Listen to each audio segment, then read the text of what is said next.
Wagner की बगावत का राज आखिर खुल गया। मीडिया रिपोर्ट्स में दावा किया गया है कि कीव पर कब्जा करने के लिए पुतिन ने वैगनर के बहाने ज़ेलेंस्की को बड़ा झांसा दिया है।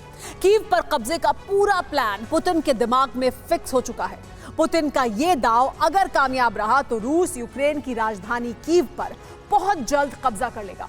आखिर कीव पर कब्जा करने में पुतिन को क्यों अब तक दिक्कत आ रही है और पुतिन ने कैसे वैगनर ग्रुप का इस्तेमाल करके इस मुश्किल को कुचल देने का रास्ता निकाल लिया है, देखिए ये स्पेशल रिपोर्ट। पुतिन का ऑपरेशन कीव स्टार्ट, वैगनर की बगावत का खुला राज।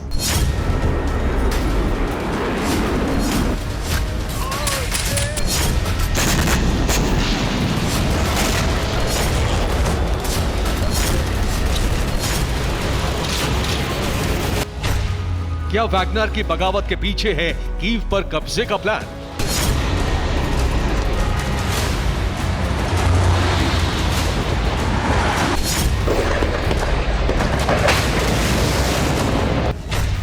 क्या 11 जुलाई से पहले हो जाएगा कीव पर कब्जा?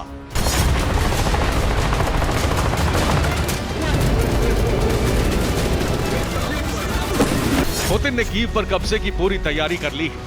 रिपोर्ट्स के मुताबिक पुतिन युद्ध को हर हाल में अंतिम दौर में ले जाने की प्लानिंग कर चुके हैं।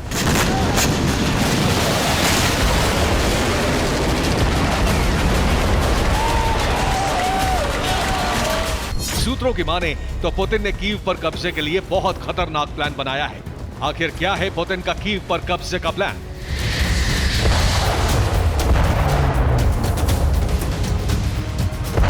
जिस वैगनर ग्रुप की बगावत को देखकर पश्चिमी दुनिया ने यह मान लिया था कि पुतिन अपने घर में ही प्रिगोजिन जैसे बागी कमांडरों से घिर गए हैं, वही वैगनर सेना बेलारूस की तरफ से यूक्रेन की राजधानी कीव की तरफ बढ़ रही है।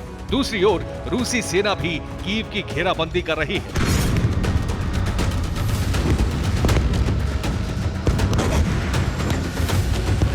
वैगनर ग्रुप के सहारे आखिर पुतिन कैसा जाल बुन रहे हैं? क्या इस वक्त लिथुआनिया में नेटो की बैठक से पहले ही कीव को कंट्रोल करने का पुतिन ने टारगेट सेट कर लिया है? मीडिया रिपोर्ट्स के मुताबिक पुतिन की प्लानिंग बहुत साफ है। पहला, कीव के खिलाफ वैगनर का इस्तेमाल। दूसरा, वैगनर की मदद से कीव के डिफेंस सिस्टम को भेदना।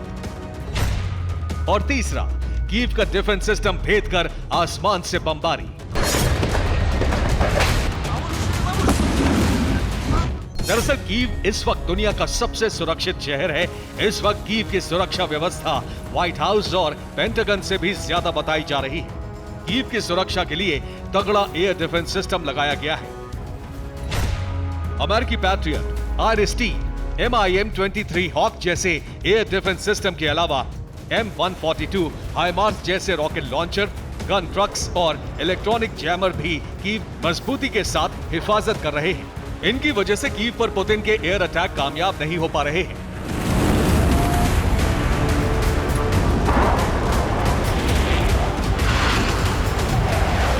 रूस हर हाल में कीव में तैनात अमेरिकी पैट्रियट को नष्ट करने की कोशिश में जुटा है। इसके लिए रूसी सेना ने कीव पर हाइपरसोनिक किंजल मिसाइल से हमला भी किया था, लेकिन कीव के एयर डिफेंस सिस्टम ने रूसी हाइपरसोनिक मिसाइल को मार गिराया था।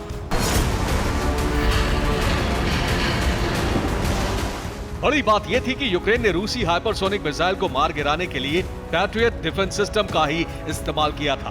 पैट्रियट अमेरिका का अत्याधुनिक एयर डिफेंस सिस्टम है। इसे कुछ दिन पहले ही कीव की सुरक्षा के लिए खास तौर पर तैनात किया गया था।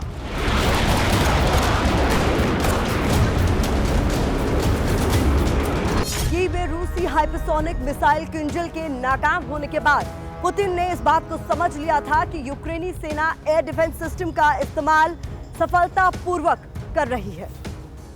पश्चिमी देशों से मिले एयर डिफेंस सिस्टम और अत्याधुनिक हथियारों की मदद से यूक्रेन पिछले करीब 1.5 साल से कीव पर रूस के हवाई हमलों को बहुत सफलतापूर्वक बेअसर कर रहा है।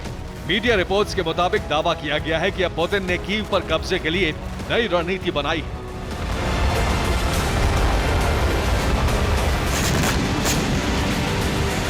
तो क्या पुतिन ने बगावत की आड़ में वैगनर ग्रुप को कीव पर कब्जे के लिए ही भेजा है? क्या पुतिन ने नए प्लान में वैगनर को कीव की तरफ भेजकर उसके डिफेंस सिस्टम को तबाह करवाना ही उसका असली मकसद है? ताकि जब कीव के एयर डिफेंस सिस्टम खत्म हो जाए तो उसके बाद रूस कीव पर सबसे बड़े हमले को अंजाम दे सके।